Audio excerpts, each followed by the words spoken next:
नमस्कार, गिरीश गुप्ता के चैनल में आपका स्वागत है। इन्वेस्टमेंट सिंप्लीफाइड सीरीज में हम कंपनीज के बिजनेस मॉडल का अध्ययन करते हैं।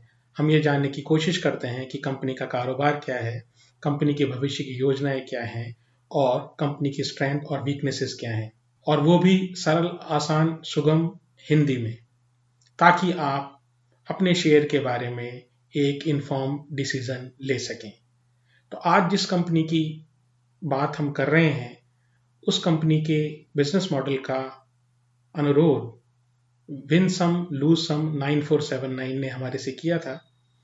ये कंपनी हमारे पहले भी रेडार पर थी, यानी हमारी रिसर्च इस कंपनी के बारे में चल रही थी, और जब विन सम लूज सम साहब का हमारे पास मैसेज आया तो हमने इसे जल्दी जारी करने का निर्णय लिया। इस कंपनी का आईपीओ दिसंबर 2021 में आया और ये लगभग 2 टाइम्स सब्सक्राइब हुआ था। 1.95 टाइम्स रिटेल कैटेगरी में हुआ था और ओवरऑल करीब करीब 2 टाइम्स सब्सक्राइब हुआ था। उस समय आईपीओ प्राइस 216 रुपए था और यह शेयर करीब करीब 2021 के बाद अपने आईपीओ प्राइस से डबल हो चुका है और अच्छा खासा करेक्ट होकर अब नीचे से ऊपर आने का प्रयास कर रहा है। तो आइए इस कंपनी के बारे में जानें। आप वीडियो को देखें उससे पहले मेरा आपसे एक निवेदन है कि कृपया अगर आपको ये वीडियो अच्छा लगता हो तो मेरे चैनल को सब्सक्राइब करें, वीडियो को लाइक करें और शेयर करें, और इस एपिसोड को या इस बिजनेस मॉडल एनालिसिस को आप कोई खरीद फरोख्त की राय ना माने, यानी कि आप अपने विवेक से निर्णय करें कि आपको लेना है ये शेयर या नहीं लेना है या रखना है, या ये एक जानकारी के लिए, ये एक एजुकेशनल पर्पस के लिए एपिसोड बनाया गया है। तो कृपया आप स्वयं अपना विवेकपूर्ण निर्णय लें। तो शुरू करते हैं आज का एपिसोड। कंपनी का नाम है CMS इन्फोसिस्टम।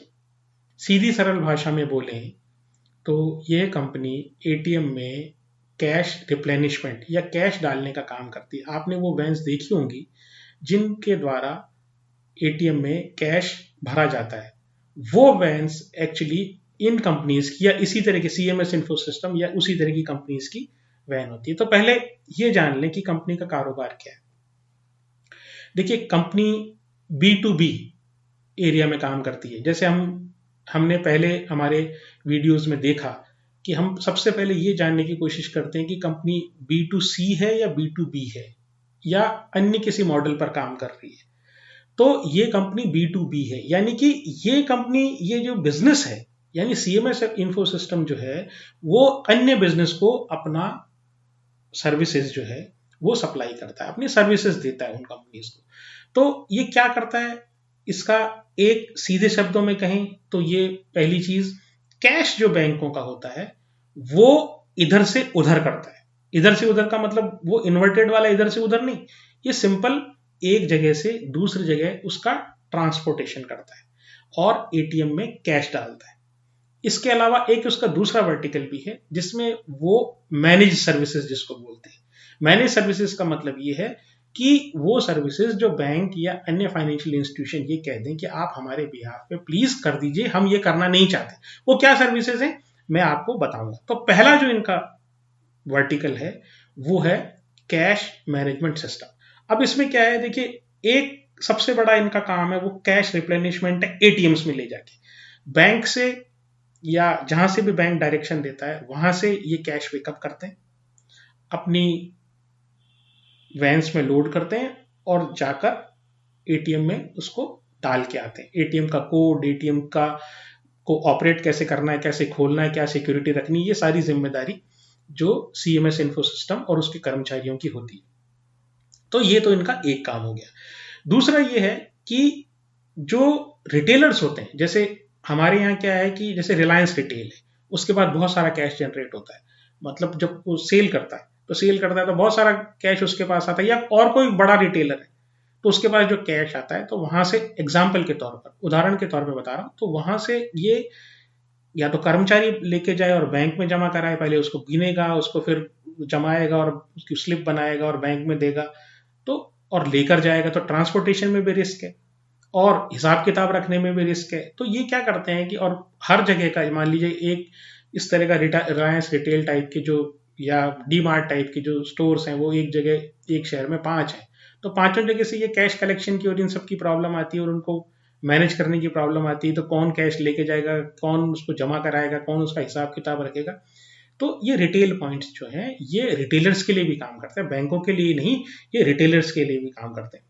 फिर क्या करते हैं, जो तीसरा इनका काम है वो ये है कि ये जो कैश वैन्स जो है ना, कैश वैन्स वो उनको ऑपरेट करते हैं।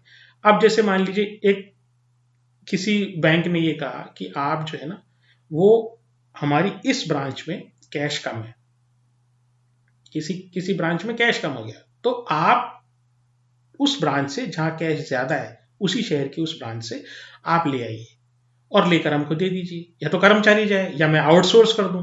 तो बेसिकली आउटसोर्सिंग का काम, तो ये वो वाला भी काम करते हैं। या अगर किसी किसी बैंक के पास शाम को ओवरऑल ब्रांचेस में मिला के अगर कैश ज्यादा हो जाता है तो वो एक सिक्योरिटी रिस्क हो जाता है। तो उस सिक्योरिटी रिस्क को मिटिगेट करने के लिए या उसको भी खत्म करने के लिए क्या करते हैं कि इनको बुलाते हैं, इनकी वैन्स के थ्रू, इनकी वैन्स के थ्रू ये लेकर जाते हैं आरबीआई की चेस्ट में। चेस्ट का मतलब आरबीआई, एक जहां पर भी आरबीआई होता है वहां पर आरबीआई का एक स्ट्रांग रूम या लॉकर समझ लीजिए, बड़ा लॉकर होता है, वहां पर वो कैश बैंक के नाम से जमा हो जाता है। तो ये उस हैंडलिंग का काम भी करते हैं।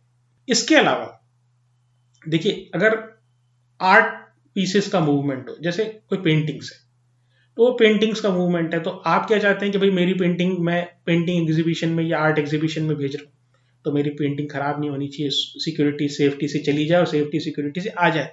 इसके अलावा जो गोल्ड है, जो जूलर्स हैं वो एक जगह से दूसरी जगह जब गोल्ड को ट्रांसफर करते हैं तो वो सर्विसेज भी प्रोवाइड करते हैं। इसके अलावा जो ज्वेलरी है, एक शोरूम से दूसरी शोरूम पर जाना है या बड़ी क्वांटिटी में इधर से उधर करना है, तो सिक्योरिटी रिस्क को मिटिगेट करने के लिए, उसको कम करने के लिए भी जो ज्वेलर्स हैं या अन्य लोग हैं वो इनकी सर्विसेज का सहारा लेते हैं। तो ये चीज, ये फैसिलिटीज भी ये सीएमएस इन्फो सिस्टम प्रोवाइड करती है। इसके अलावा इनका जो दूसरा एरिया है, एरिया ऑफ ऑपरेशन है, वो एटीएम मैनेज सर्विसेज का है। तो ये क्या करते हैं कि ये किसी आपकी एक बैंक की रिक्वायरमेंट आई कि भाई ऐसा करो एटीएम लगा दो, तो एटीएम लगाने वाला, इंस्टॉलेशन करने वाला कोई तो होगा। जैसे मान लीजिए आपने एसी खरीदा, तो दुकानदार से आपने एसी तो खरीद लिया, लेकिन उसको इंस्टॉल भी तो कराना है आपको।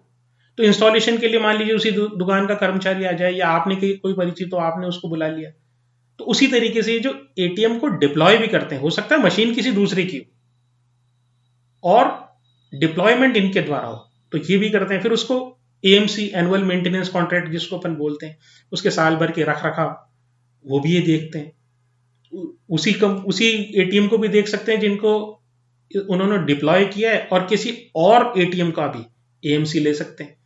फिर इसके अलावा ये एक ब्राउन लेबल एटीएम वो भी लगाते हैं। अब ब्राउन लेबल एटीएम क्या हुआ कि देखिए, कंपनी जो बैंक होता है ना, बैंक के पास जो रॉ मटेरियल है वो तो उसका कैश है। अब वो ये चाहता है कि कम से कम जो है ना मेरा कैश जो है ना किसी कैपिटल एक्सपेंडिचर में जाए, मैं एटीएम लगाऊंगा तो मेरा खर्चा होगा। तो अब मैं क्या करूंगा भाई, मेरे तो ऐसे करता हूं कि कोई आदमी मेरे यहाँ एक एटीएम रख जाए, एटीएम मशीन रख जाए और मेरे नाम का सॉफ्टवेयर इसमें डाल दे, क्योंकि वो पर्ची जो आपकी निकलती है तो आपने देखा होगा ना कि अगर आईसीआईसी बैंक की होगी तो आईसीआईसी बैंक की निकलेगी, और जो एचडीएफसी बैंक की होगी तो एचडीएफसी बैंक की निकलेगी, और स्टेट बैंक की होगी तो स्टेट बैंक की निकलेगी। तो उस पर क्या करेगा, मशीन आप ले आओ, मतलब ये सीएमएस इन्फो सिस्टम वाले से ये कहते हैं बैंक वाले कि भाई आप एक काम करो यार, मेरा खर्चा नहीं हो तो आप अपनी मशीन ले आओ और उस मशीन को आप मेरे यहाँ लगा दो मेरे नाम से, मतलब मेरा उस पर टैग लगा देना कि ये स्टेट बैंक का है या आईसीआईसीआई बैंक का या एचडीएफसी बैंक का या एक्सिस बैंक का, ये टैग लगा देना और उसमें सॉफ्टवेयर जो है ना वो मेरा डाल देना, मतलब मेरे हिसाब से कस्टमाइज कर देना। जब ये पर्ची आए ना तो किसी को ये नहीं लगे कि ये किसी दूसरी कंपनी का या किसी दूसरे बैंक का एटीएम। तो वो ये सर्विसेज प्रोवाइड करते हैं कि मतलब ये लीज पर देते हैं, ऐसे समझ लें आप एटीएम्स को ये लीज पर भी देते हैं। तो लीज पर आपने दे दिया तो उसमें क्या होता है कि जो कैश डालने का काम है और उसको जो ऑपरेशन का खर्चा है वो तो देती है, वो बियर करती है बैंक, और जो इनिशियल एक्सपेंडिचर है वो भुगतता है जैसे CMS इन्फो सिस्टम। तो ये क्या करते हैं कि बैंक वाला क्या करता है, दो तरीके के पेमेंट कर सकता है, दो तरीके से CMS इन्फो सिस्टम को। एक तरीका तो ये हुआ कि वो साल भर में पेमेंट करते, फिक्स पेमेंट करते कि भाई मैं आपको 1 लाख रुपया साल, एग्जाम्पल के लिए बता रहा हूँ, 1 लाख रुपया साल में आपको दे दूंगा।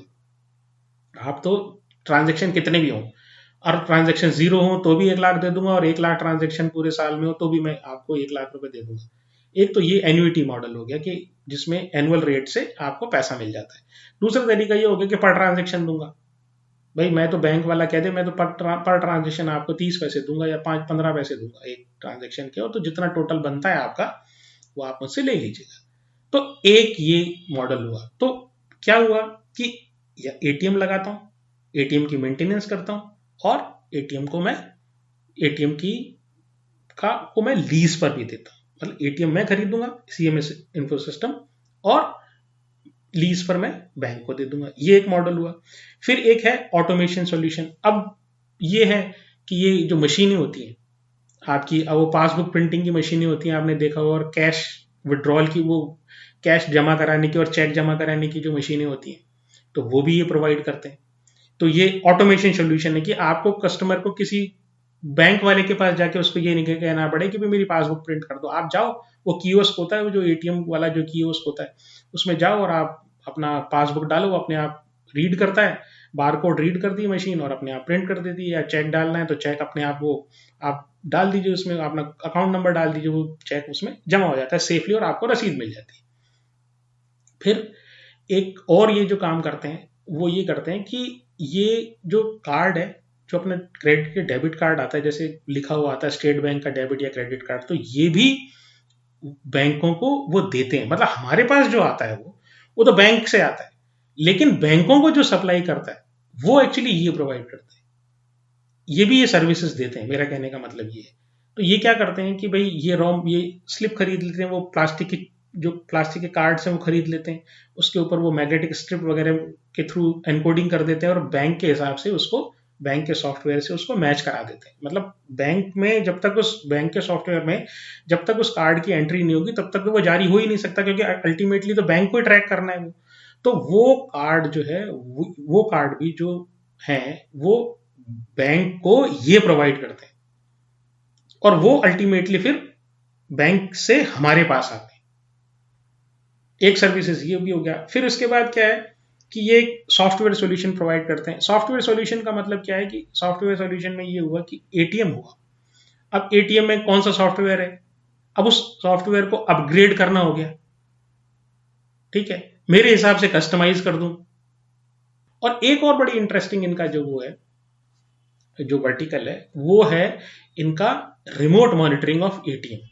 रिमोट मॉनिटरिंग का मतलब ये है कि भाई गार्ड वार्ड रखने की जगह क्या है, मैं तो इसको जैसे ही कोई अलर्ट होगा, मतलब कुछ प्रॉब्लम आएगी उसमें, तो वहां से कोई सेंसर ये रखते हैं, वो सेंसर से इनका जो हेड ऑफिस होगा या इनका जो सेंट्रलाइज्ड ऑफिस होता है वहां पे अलर्ट पहुंच जाता है, और वहां से फिर वीडियो ऑन हो जाता है। या तो लाइव वीडियो है, या तो लगातार 24 घंटे उन एटीएम्स के थ्रू ये किसी कमांड सेंटर में मॉनिटरिंग करें, वो बहुत महंगा पड़ता है। या ट्रिगर बेस्ड होगा, ट्रिगर बेस्ड मीन्स कोई घटना आपकी हो गई, उसमें आपके एटीएम में कोई प्रॉब्लम आ गया, आपको ऐसा लगे कि कुछ गड़बड़ होने वाली है या गड़बड़ हो रही है, तो वो अपने आप वहां से एक अलर्ट सेंसर जो है उस खतरे को भांपकर आपको एक अलर्ट भेज देगा, जिसके बाद वो वीडियो आप वहां से देख सकते हो। आप वहीं से जो एटीएम का वीडियो है वो कैमरा ऑन करके देख सकते हो कि भाई इसमें क्या हो रहा है। तो ये एक बड़ा इनका अच्छा सिस्टम है कि जो रिमोट मॉनिटरिंग करता है। इसके अलावा ये एक और सिस्टम जो आर्टिफिशियल इंटेलिजेंस के थ्रू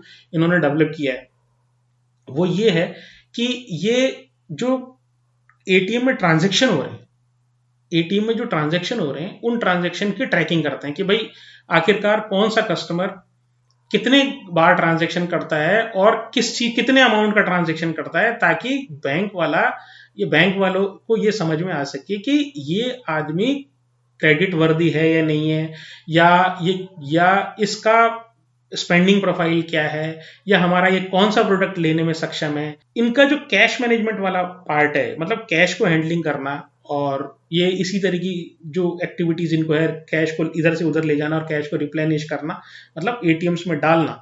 तो ये जो कैश मैनेजमेंट सर्विसेज है, इनसे इनका रेवेन्यू 58% है, यानी कि ये मेजर इनका एक मेजर एक पोर्शन रेवेन्यू का इससे आता है।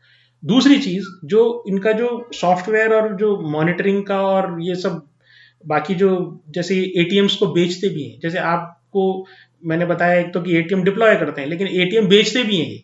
ये एटीएम या उसके उसके जो रॉ मटेरियल है, उसके अंदर जो कैसेट्स होती है जिसमें कैश रखा जाता है, तो उनको कैसेट्स बोलते हैं। तो वो, या उसका कोई और पार्ट्स हैं, वो भी बेचते हैं। तो बेसिकली क्या है, कैश मैनेजमेंट सर्विसेज से इनका 58% रेवेन्यू आता है, और जो 42% रेवेन्यू है वो इनका अदर सर्विसेज से आता है। अब पहले बात करते हैं, ये तो अपने बात समझी इनका बिजनेस क्या है। अब बात करते हैं कि भाई अब ये बिजनेस तो है, लेकिन ये बिजनेस में इनकी स्टैंडिंग क्या है।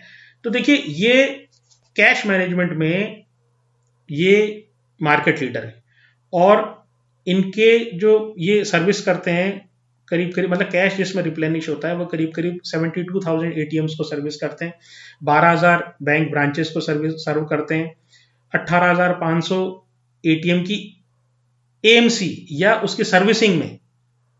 एक तो हुआ सर्विसिंग इस मामले में कि रिप्लेनिश करना, एक ये हुआ कि अगर वो खराब हो जाए तो उसकी सर्विसिंग करना, वो रिपेयर वाली चीज। तो 18,500 एटीएम्स को की सर्विस कर सकते हैं। इसके बाद 40,000 से ज्यादा इन्होंने एटीएम इंस्टॉल किए। तो इतनी बड़ी कंपनी है और अपने सेक्टर में लीडर है। मतलब इनके जो रिटेल टच पॉइंट्स हैं या इनके जो एटीएम्स के टच पॉइंट है, कितने एटीएम्स को ये रिप्लेनिश करते हैं और कितने रिटेलर्स को ये टच करते हैं, कहां कहां से कैश कलेक्ट करते हैं, वो इंडिया में ये इस एरिया में मार्केट लीडर है। और कोई कंपनी जो है वो इनको छूती भी नहीं है। मतलब इतनी बड़ी कंपनी और पैन इंडिया प्रेजेंस है इनकी, तो अच्छी बात है। तो कुछ प्रॉब्लम भी है क्या? देखिए, प्रॉब्लम सबसे बड़ी जो है ना, वो ये है कि जो कैश है ना, वो कैश धीरे धीरे धीरे धीरे आउटडेटेड हो रहा है। ये एक सबसे बड़ी इनके साथ प्रॉब्लम है। इनका 58% जो रेवेन्यू है ना, वो कैश मैनेजमेंट सर्विसेज से आता है। लेकिन अगर कोई, आप ये सोचिए, अगर कोई कैश निकाले ही नहीं तो फिर क्या हो?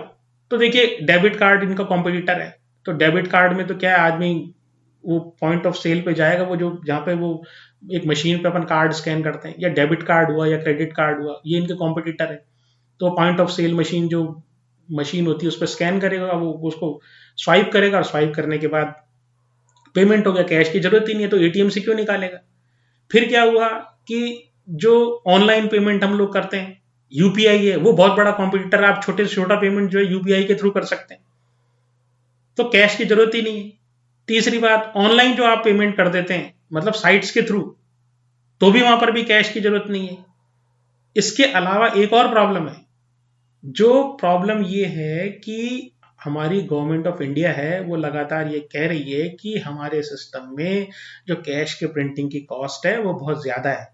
तो वो इसको कैशलेस इकोनॉमी बनाने की कोशिश कर रही है। मतलब इकोनॉमी में को फॉर्मलाइज करने की कोशिश कर रही है।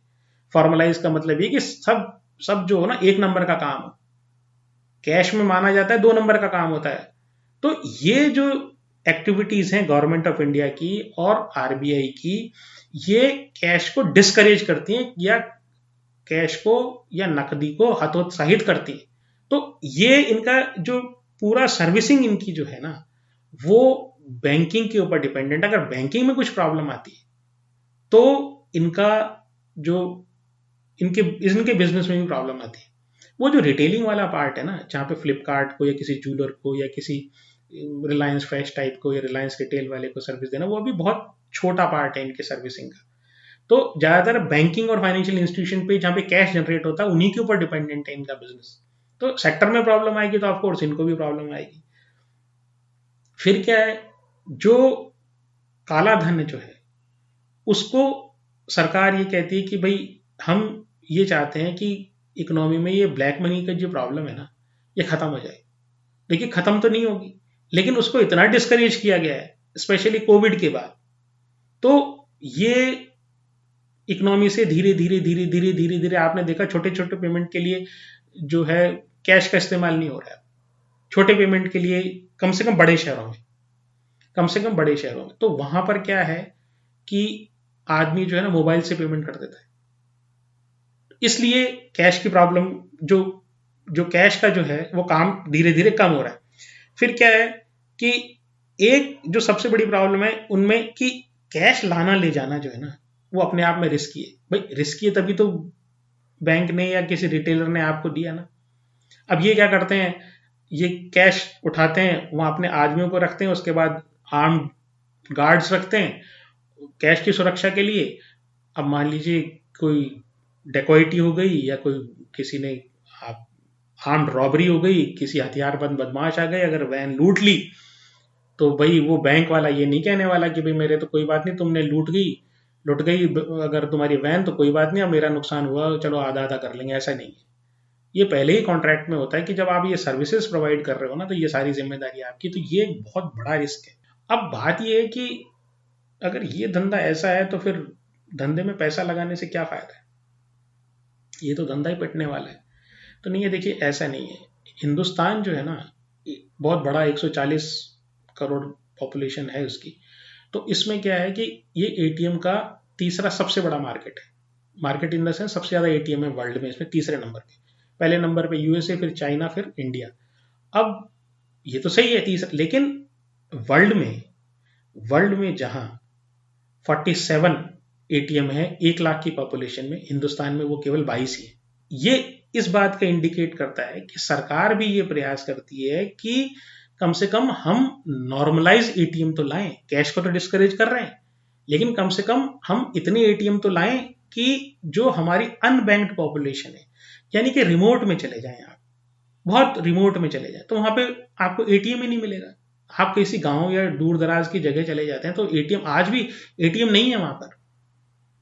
अब स्थिति बताते हैं कि दिल्ली में अगर 1 लाख की पॉपुलेशन, मतलब हिंदुस्तान में भी ये जो डिस्ट्रीब्यूशन है ना एटीएम्स का, ये अलग अलग है। एवरेज 22 है, 1 लाख की पॉपुलेशन में हिंदुस्तान में 22 एटीएम है। लेकिन अगर दिल्ली की बात करें तो वहां पर 1 लाख की पॉपुलेशन पे 41 एटीएम है दिल्ली में।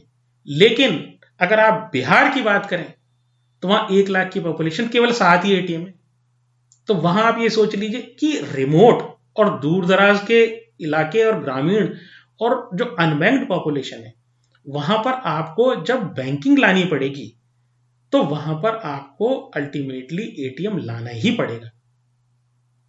और ये इनकी ग्रोथ का एक एरिया है। देखिए ये दो अलग अलग धाराएं चल रही हैं, दो अलग, एक धारा और मैं बताऊंगा जो इंटरनेशनल धारा है कि आखिरकार क्यों कैश को बढ़ावा दिया जाए, वो एक और है, वो इंटरनेशनल हल्ला मच रहा है उसमें। तो ये बात कि अनबैंक्ड पॉपुलेशन को बैंकिंग के दायरे में लाने के लिए आपको एटीएम लगाने ही पड़ेंगे।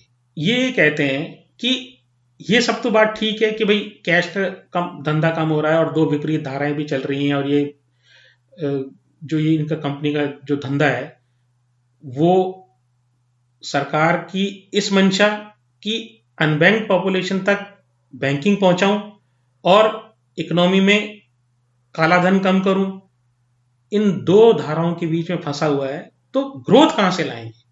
तो देखिए ग्रोथ में तो इनका ये है कि ये जो मैनेज सर्विसेज है ना इनकी, वो कैश वाली पार्ट नहीं, वो जो सॉफ्टवेयर वाला पार्ट है या विजिलेंस वाला पार्ट है जिसमें ये निगरानी रखते हैं, तो वो वाला एरिया जो है ना ये बढ़ाने की कोशिश कर रहे हैं।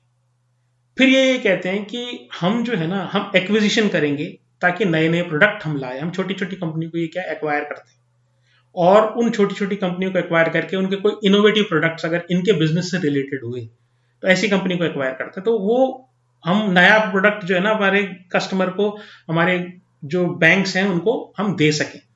फिर ये क्या करते हैं कि हम ये कहते हैं कि हम हमारी एफिशिएंसी भी इंप्रूव करने की कोशिश कर रहे हैं, आर्टिफिशियल इंटेलिजेंस ला रहे हैं। तो उसके द्वारा क्या है कि हम आपको और वैल्यू एडेड सर्विसेज आपको देंगे, मतलब आपके लिए हम एनालिसिस करके दे देंगे सारा आर्टिफिशियल इंटेलिजेंस की तरफ के को आधार बनाकर, ताकि बैंक को एक अच्छा रेडीमेड डेटा मिल जाए, ताकि उसकी सिक्योरिटी सेफ्टी बढ़ जाए, उसके जो सिस्टम्स एंड प्रोसीजर्स की सेफ्टी बढ़ जाए, और साथ ही के साथ उसको क्रॉस सेलिंग का, ग्राहक को क्रॉस सेलिंग का एक मौका भी मिल जाए। फिर कहते हैं कि ये जो करंट हमारे जो ग्राहक है ना, हमारी इनसे बड़ी लॉन्ग टर्म रिलेशनशिप है, हमारी लॉन्ग टर्म रिलेशनशिप है। और कोई भी ग्राहक हमसे जल्दी से जाना नहीं चाहेगा, अलग नहीं होना चाहेगा। उसका कारण क्या है? हम ये कैश मैनेजमेंट में जितनी भी सर्विसेज होती है, यानी कि बैंक से रिलेटेड, जो कैश मैनेजमेंट और अलाइड या उससे संबंधित जितनी भी सर्विसेज होती है, वो सर्विसेज का मैंने आपको जिक्र किया, कैश मैनेजमेंट से लेके विजिलेंस तक की, वो सारी सर्विसेज जो हैं वो ये प्रदान करते हैं। और भारत में कोई भी ऐसी कंपनी नहीं है जो इस तरह की सर्विसेज प्रोवाइड करती हो। मतलब वो पूरी वैल्यू चेन में केवल और केवल ये सीएमएस इन्फो सिस्टम ही बैठती है।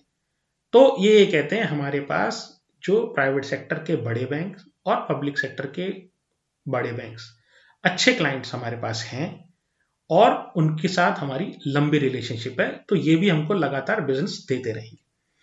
अब इनकी स्ट्रेंथ क्या है? देखिए, एक है पैन इंडिया प्रेजेंस है और बड़ा शानदार मैनेजमेंट है, बहुत ही शानदार मैनेजमेंट है। अब आप देखिए सीएमएस इन्फो सिस्टम जो एक बैंक्स को कैश मैनेजमेंट की सर्विसेज देती है और अलाइड सर्विसेज देती है, उसके बोर्ड में श्यामला गोपीनाथ जी, जो कि आरबीआई की डेप्यूटी गवर्नर रह चुकी हैं और बहुत ही एक रिनाउंड और रेस्पेक्टेड पर्सनैलिटी हैं बैंकिंग सेक्टर की, उनके इनके बोर्ड में।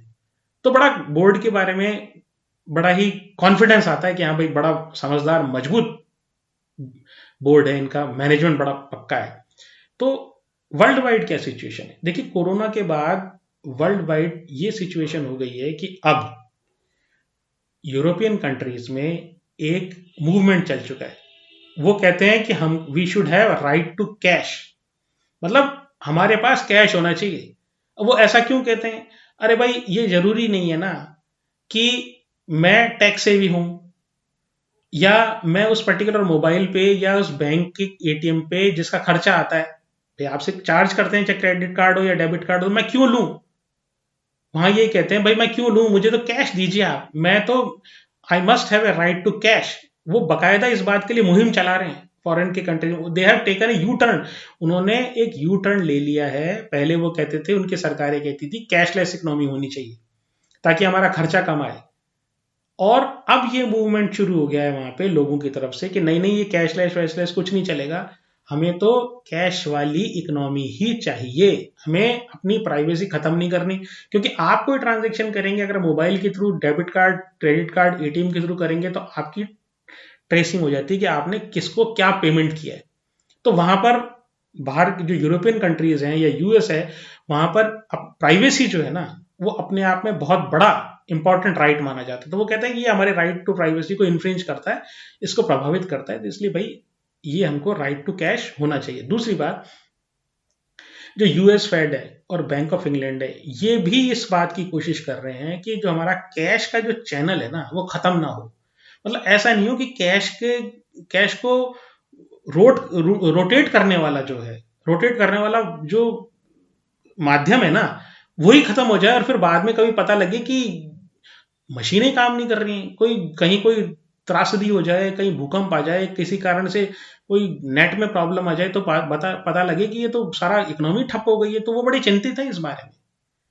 तो वो भी इस कैश को बढ़ावा देने की कोशिश करे। कैश के जो रूट्स है ना, उसको वो रूट्स मतलब रास्ते, वो जो है उनको वो ये कह रहे हैं कि ये भी कंटिन्यूसली ओपन रहने चाहिए और इट इज नेसेसरी, ये दोनों साइमल्टेनियसली रहने चाहिए, कैशलेस और कैश, जिसको जो चाहे वो करो। और बड़े एक बैंक ऑफ इंग्लैंड और यूएस फेड और कुछ सरकारें वहां कानून लाने की भी प्रयास कर रही हैं। मतलब लोग प्रयास कर रहे हैं कि कानून लाया जाए कि we should have a right to hold cash, हम हमारे पास एक ये राइट होना चाहिए, कानूनी अधिकार हमारे पास हो कि हम कैश रखें। जरूरी नहीं है हम डेबिट कार्ड या एटीएम कार्ड या क्रेडिट कार्ड या यूपीआई, हिंदुस्तान में जो यूपीआई है, कि उसके माध्यम से हम ट्रांजेक्शन करें। तो हमारे पास एक freedom, we must have a choice कि हम कौन सा चीज, हम कौन सा माध्यम अपने ट्रांजेक्शन के लिए अपनाएं, वो हमारे पास एक राइट होना चाहिए। खैर, ये बात हुई कंपनी की। अब इसके फाइनेंशियल की बात कर लेते हैं।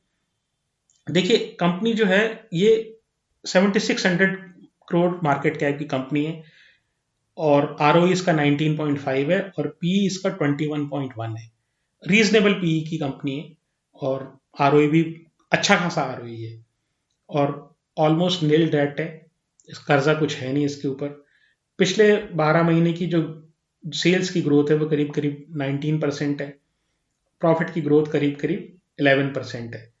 तो ठीक है, मतलब आरओई अच्छा है, थोड़ा सा सेल्स ग्रोथ अगर बढ़ जाए, सेल्स और प्रॉफिट ग्रोथ अगर इनकी बढ़ जाए तो बड़ी अच्छी, क्योंकि रीजनेबल पीई है, देखिए बड़ा रीजनेबल पीई है और आरओई काफी अच्छा है और मार्केट कैप भी कोई बहुत बड़ा मार्केट कैप नहीं है, 7600 करोड़ है और इसमें इनोवेटिव मतलब अलग तरह का बिजनेस मॉडल है इनका, अलग तरह का बिजनेस मॉडल। बट प्रॉब्लम जो इसमें ये है ना, वो कैश मैनेजमेंट सर्विस का जो 58% है ना, एक प्रॉब्लम, वो बड़ी प्रॉब्लम है। दूसरी बात, वो कैशलेस इकोनॉमी वाला सिस्टम है कि वो कब सरकारें ये कहेंगी कि नहीं हम कैश को भी पैरेलली चलाएंगे कैशलेस इकोनॉमी के साथ या इसी तरह की चीजें।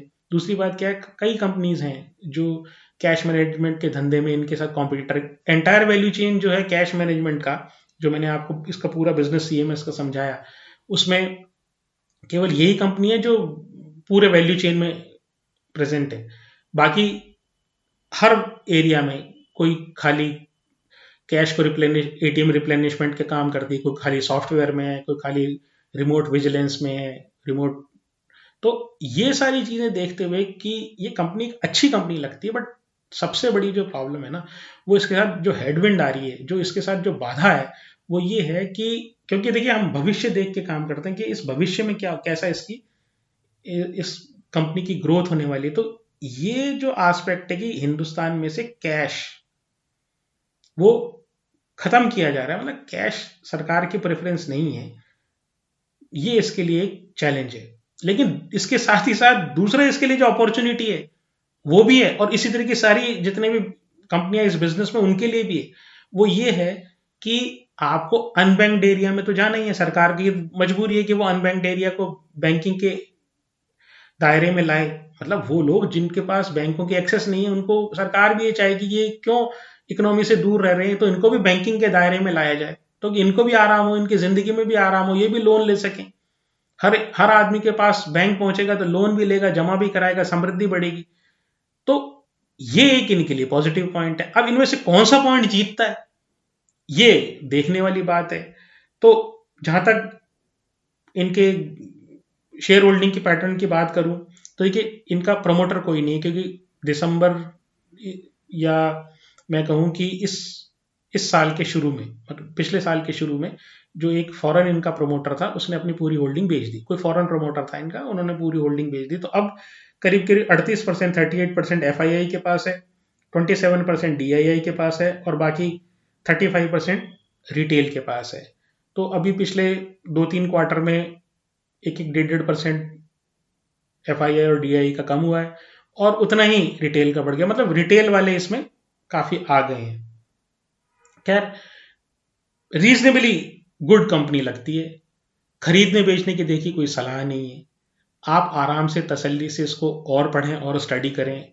मैंने एक ब्रीफ कंपनी का ओवरव्यू आपको दे दिया, अधिकतर पॉइंट मैंने कवर कर लिए हैं। फिर भी आपको ये लगता है कि आपको कुछ और पूछना हो तो आप कमेंट सेक्शन में मुझसे पूछ सकते हैं, और अगर आपको किसी अन्य कंपनी के बारे में जानना हो तो आप मेरे को कमेंट सेक्शन में लिख के बताएं, कोशिश करूंगा कि अच्छी रिसर्च करके आपके सामने लाऊं। तो ये रही आज की प्रस्तुति। नमस्कार, धन्यवाद, जय हिंद।